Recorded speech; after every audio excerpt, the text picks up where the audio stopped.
Good morning, and thank you for joining us for SBB Live. I am your host and the publisher of Seniors Blue Book, Amanda Barton. Delighted today to bring on Miss Rena Schlager with Schlager and Levin. How are you this morning?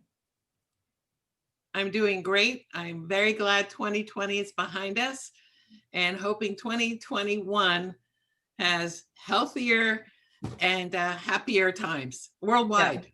That's a real thing. So happy new year to you. Like you said, so glad to be out of 2020. Excited to speak to you today. It is that time of year that we want to start discussing things such as minimum distributions that you can take, as well as charitable donations and things of that such. So talk to us a little bit about these topics. This is your field of expertise, and tell our viewers a little about yourself. Oh, certainly. Well, first of all, I am a rare breed of a CPA that is also financial planning. And many people, when they think financial planning, they think of CFP, Certified Financial Planners. Well, the American Institute of CPAs came up with their own designation because we are a different breed. We're CPAs who also have the financial planning knowledge. And I know there are great financial planners out there who are not CPAs, but the ones who are going to bring taxes more into play. And a saying that a lot of planners use, it's not how much you earn on your investments, it's how much you keep. Well, how much you keep determines, well, how much is the IRS taking away? So, you want to earn the most and keep the most. But when we talk about taxes, we just came out of 2020, which had so many regulations that came out and initiatives. There was the CARES Act, the Secure Act, one thing after the other, PPP loans, everything to help people get through. One of the things that they did announce last year was that you did not have to take out your required minimum distributions, and they extended when you would be forced to take money out of your retirement accounts from 70 and a half, which a lot of people know that age was a trigger. Well, now it's 72. So if you are required to take minimum distributions out, last year you had a reprieve. Well, now you have to make sure you turn them on again. So before you turn them on, that brings up the questions of charitable donations. If you are taking your required minimum distributions or required to, if there's any donation that you make during the year, instead of taking it out of your checking account, writing a check or putting it on a credit card right out of your pocket, the better place to take it out of is directly from your IRA. So I'm talking about, your Fidelity IRA, your Vanguard IRA, your IRA at the bank. They are set up, whether you know it or not, to make a donation from the IRA payable to American Heart Association, payable to the American Lung Association or ACT or whoever your charity is.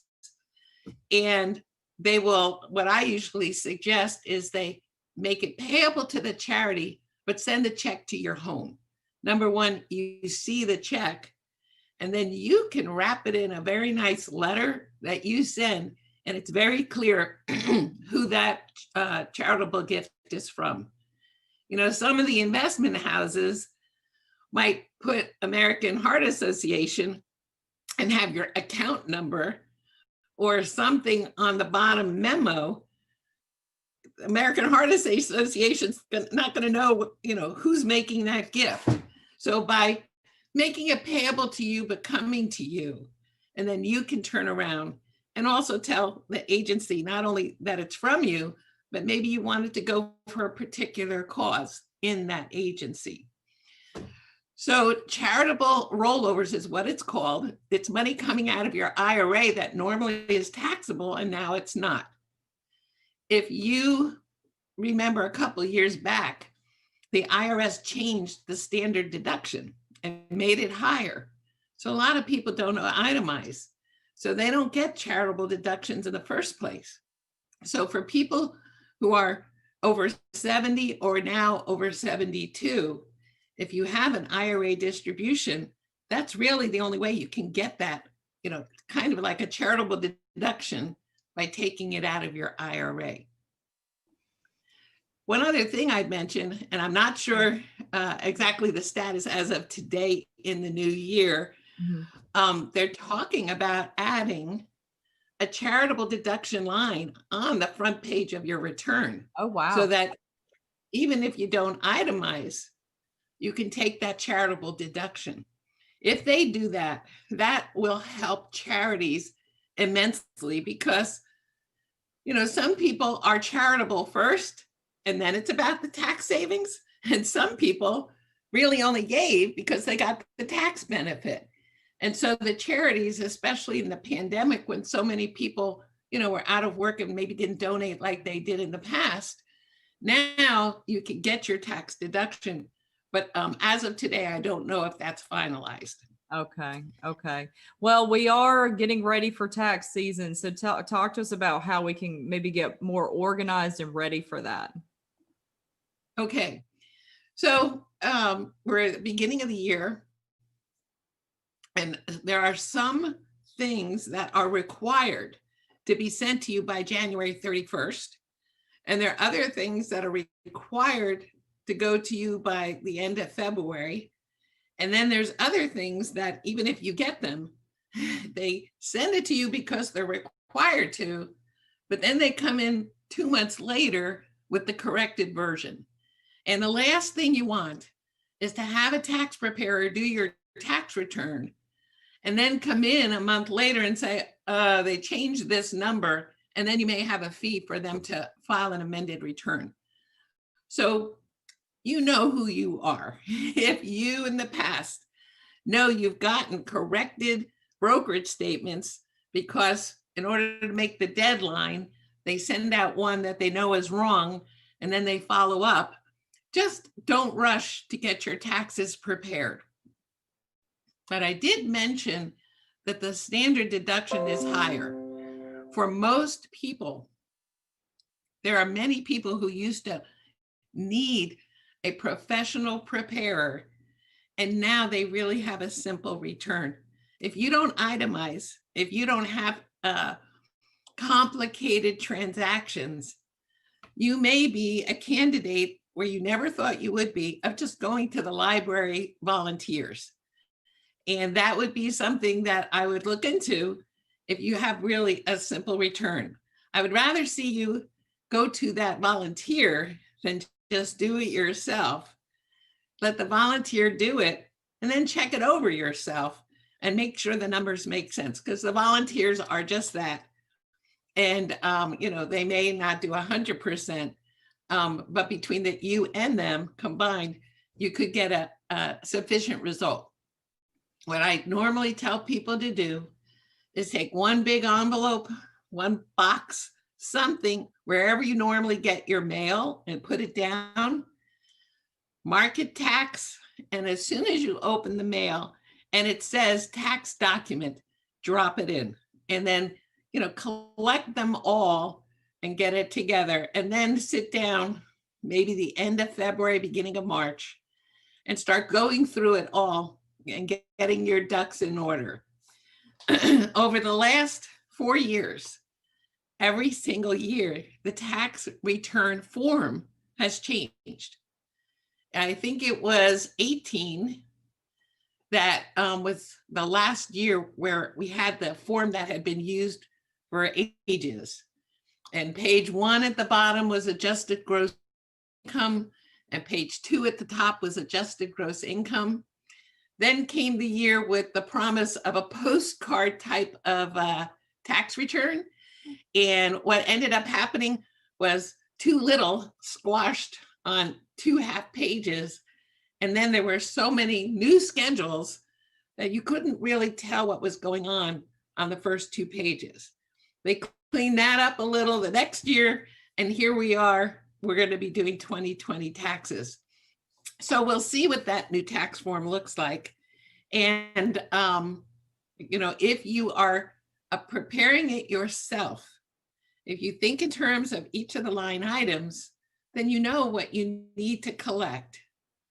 If you have any meaningful interest on a bank account, which I'm saying meaningful because, you know, with less than 1% earnings, you may have cash in a lot of bank accounts and no 1099 interest because it's not even enough for them to waste the postage. So you have bank interest. You also have bank interest the other way on mortgages. So your mortgage interest, if you don't have enough to itemize, may not be a meaningful deduction, but you got to gather it up. And really right now, unless you have huge mortgage interest and property taxes, which are capped at $10,000, many people are paying $12,000, $14,000, $16,000 in property tax or more, but the cap is $10,000 still. Then charitable deductions are meaningful. When you add that all up, then there's health and medical. So health and medical, if you're working, many times you're not going to see a meaningful deduction because you add up all your medical, the premiums on your health insurance, vision, dental, prescription, all your different premiums, all your out-of-pockets. What else would you have? If you have home health coming in, the out-of-pocket for that is going to count. If you're in an assisted living facility, 100% of your rent, it counts as a medical expense. Now, there's something that may turn the tables where you can itemize and have a nice tax shelter. Unfortunately, you know, you're also in assisted living. I said assisted or nursing home, not independent. So if you gather up these things during the course of the year in that little tax box, and you don't see it really amounting to enough to itemize, you may get complacent and say, I don't need to save, you know, this receipt and this receipt. But then it comes December and you have a huge unexpected dental bill, you know, then you've got to go scurrying back to the prior part of the year to figure that out. So it always pays to keep it along the way because you just don't know what'll happen until after the end of the year. Yeah. And let me ask you this. It appears as though the IRS is backed up beyond belief. And we've already had extension after extension. Do you see the year of 20, you know, throughout this tax process, do you see the IRS maybe hiring more people and getting a little more of a faster response time, or are we just going to have to deal with what we're what we're dealing with? Well, you know, it's interesting. The pandemic and the extensions we had were really an IRS being sensitive to the fact that people's lives were upside down. So that was not more related to the IRS being understaffed. My knowledge and what I've read and had communicated to me is that they've actually increased the number of auditors. So don't think that just because there's a pandemic and IRS employees are working from home that they're not doing audits, because they are. Oh no, I can appreciate that. They just don't answer the phone. Well, that's another story. I will tell you this. If you ever get offered the option while you are on hold to have a callback, Oh yeah. Definitely take it. Some people are suspect that they won't get the call back. Right. You will get the call back. It may be in the evening, it may be the next day, but it also could be in 20 minutes. Right. As opposed to sitting and waiting and waiting and waiting on hold, you know, which really is disruptive to your whatever you're normally doing during the day. Sure. Couldn't agree more on that one. But the other thing is, things are complicated. And if you have questions, this is the year that you want an accounting professional to help you with your return. If you have anything complicated, One of the things that was a great end of year announcement, Yeah. anybody who got the PPP loan Mhm. that you could get forgiveness on until somewhere around December 21st. Okay. During the whole year, we were under the impression that they were not allowing you to deduct the expenses that the PPP loan would be used for. So let's say you got $40,000 in PPP loan Okay. and you used it for rent, utilities, and payroll, just as they described. Sure. So you didn't have to report the income, but you weren't going to be allowed to take the expense. Okay. Well, that's the same bottom line result as reporting the income. Okay. And in the last hour, so far, they have indicated and overruled the IRS. The IRS stood firm, and Wow. Congress overruled the IRS and said, you can take the expense. So the That's great news. PPP has turned into a true grant that that becomes a true help, to restaurants that, if they didn't have that help, without having the business come April, they still have the bottom line of the value of the PPP as a taxable item. Yeah, and all So this the was home a care. huge win for people. Yeah, and the like small businesses, home care, home health that have been going into people's homes and required to put that huge expense of PPE, and that's going to be a really big deal. Right, right. So the PPE has been deductible, Okay. but I'm calling PPP the payroll protection payments Ah, that came into people. I mean, there's a law firm up in New Jersey. Their PPP loan was like $1 million. Well, oh, imagine they didn't have the work. They yeah, got the money in. They used it to pay people so they wouldn't be without funds. right. And now they have $1 million bottom line. So this actually made the grant a true grant. That's fantastic. So a real help. Yes. So if you have those things, if you're a person with a small business and you have a PPP loan, it is not enough to just get forgiveness. You've got to make sure the accountant you're using is aware that that is money that was forgiven and take the expenses. Yeah, So it is an important year to see your accountant. perfect. Yeah, and more than ever, I think it's important to emphasize that now is the time to really use a professional, because you all know the tricks and trades and the things that people like myself would never know. So we appreciate you coming on the show today and going through all this with us. Well, you just triggered one last thing that I have to mention. Please. If you were a person who took money out of your 401k or IRA, 100% of that will be taxable to you when you file your 2020 return. The way that you would get the exception was if you're under 59 and a half, there'd be no penalty. And if you were taking these monies out, the law says you can actually pay the tax over 3 years, and you can pay some of it back if things get better. And again, get it back into that tax deferred mode. You have to do it correctly. So I had somebody recently divorced, and on the distribution, her quadro was she got part of her husband's 401k. She took it all. Well, all of it would be taxable. So before the end of the year, it was like, get it into something IRA so that it's not all taxable. And she opened up an IRA money market, and she's golden for the amount that she put back would not be taxed. If you did do something like that, and now it's 2021, feel free to call my office or any accountant and get some help on making sure that you're going to have the minimum tax to pay. If there's money still available to give back, that you can put it back into some kind of IRA, we can help you do that. And these are the things that you wouldn't know if you didn't tune into SBB Live. Thank you for your Exactly. time, Marina. Well, absolutely. Your shows have really important information for people, and I'm so glad that you've been doing them.